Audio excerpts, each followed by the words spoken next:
Hello guys, leave കഴിഞ്ഞ് വന്നിട്ട് 2 ദിവസത്തെ ഉറക്കവും റെസ്റ്റൊക്കെ കഴിഞ്ഞിട്ടുള്ള ആദ്യത്തെ ഡ്യൂട്ടി ദിവസം. ആദ്യത്തെ ദിവസമല്ലേ, ഫസ്റ്റ് അത്രക്കണ പൂസി നീച്ചണത് 12 മണിക്കായതുകൊണ്ട് ബ്രേക്ക്ഫാസ്റ്റ് ഉണ്ടാവില്ല, വള്ളത്തുമ്പോ നിൽക്കാം. നീ കടിയൊക്കെ പോയോക്കട്ടെ, അവിടെ നമ്മളെ ചെറുക്കം നിൽക്കുന്നുണ്ട് ഡ്യൂട്ടി ഹാൻഡ് ഓവർ ചെയ്യാൻ വേണ്ടിയിട്ട്. ഞാൻ അങ്ങോട്ട് ചെന്നിട്ട് വേണം ഓന് വേറെ കടിക്ക് പോകാൻ വേണ്ടി. സൗദിയിൽ നമ്മളെ ബോസിന് 10-30 കട ഉണ്ട് ഇതേമാർക്കത്തെ. ഇത് ബ്രോസ്റ്റും കട കേട്ടോ. കുഴപ്പമൊന്നും ഇല്ല, ഇനിയിപ്പോ പഞ്ചിങ്ങൊക്കെ വന്നിക്കണം. ഇതില്ലാതെ സാലറി ഇട്ടൂല. കട 12:30 തുറക്കല്ലേ, പക്ഷെ നമ്മൾ ആത്മാർത്ഥതോണ്ട് നമ്മൾ 12 മണിക്ക് തന്നെ ഇവിടെ എത്തിക്കണം. എന്നത് വേറെ ഒന്നിനുമല്ല, കസ്റ്റമർ വരുന്നതിന് മുന്നേ കുറച്ച് പരിപാടികളുണ്ട് ഇവിടെ. അങ്ങനെ നമ്മളെ പരിപാടികളൊക്കെ കഴിഞ്ഞ് 12:30 വരെ ഈ കസാരി കുത്തുന്ന നമ്മൾ ഇങ്ങനെ 11 മണിക്ക് വന്ന ഓൻ ഇപ്പളാ പഞ്ച് ചെയ്യണത്. ഇതാണ് നമ്മളെ മാനേജർ. കാണാൻ ലുക്കില്ലെങ്കിലും ഭയങ്കര ബുദ്ധി. അങ്ങനെ നമുക്ക് ഫസ്റ്റ് ഓർഡർ വന്നിക്കണ്. അതിന്റെ ഒപ്പം തന്നെ നമുക്ക് ഗോഡൌണിൽ ആൾക്കാർ സാധനം കൊണ്ടുവന്നു. നാട്ടിൽ നിന്ന് ഞാൻ കൊടുന്ന വായ്പൊരി മിച്ചറും കണ്ട് സാധനങ്ങൾക്കെല്ലാം നിർത്തിക്കാണ് പോലെ തിന്നാണ്. ഇതെത്താ പോലെ ഇരുമ്പ്.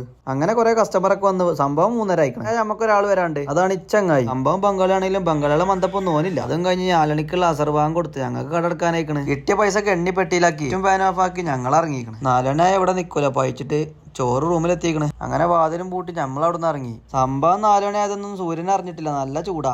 അത് നല്ല ചൊറുക്കുള്ള പ്ലേറ്റ്. ചിക്കൻ ചോറ് വിളമ്പാ റെഡിയായി നിൽക്കാണ്. നല്ല മീൻകറി ഉണ്ട്, അതിക്ക് നല്ല ഉണക്കമീൻ പൊരിച്ചതും ഉണ്ട്. പച്ചമീൻ പൊരിച്ചത് വേറെ ഉണ്ട് കേട്ടോ. അങ്ങനെ തേങ്ങ അരച്ച മീൻകറിയും മീൻ പൊരിച്ചതും കൂട്ടിയിട്ട് നല്ലൊരു പുടുത്തം പിടിച്ചു. ഇത് കഴിഞ്ഞിട്ട് വേണം പെരേക്കൊന്ന് വിളിച്ചാന്. അത് കഴിഞ്ഞിട്ട് വേണം ഒന്ന് മയങ്ങാന്. അപ്പൊ എന്നൊക്കെയുള്ള റായത്തായി. അപ്പൊ ഓക്കെ, ബൈ.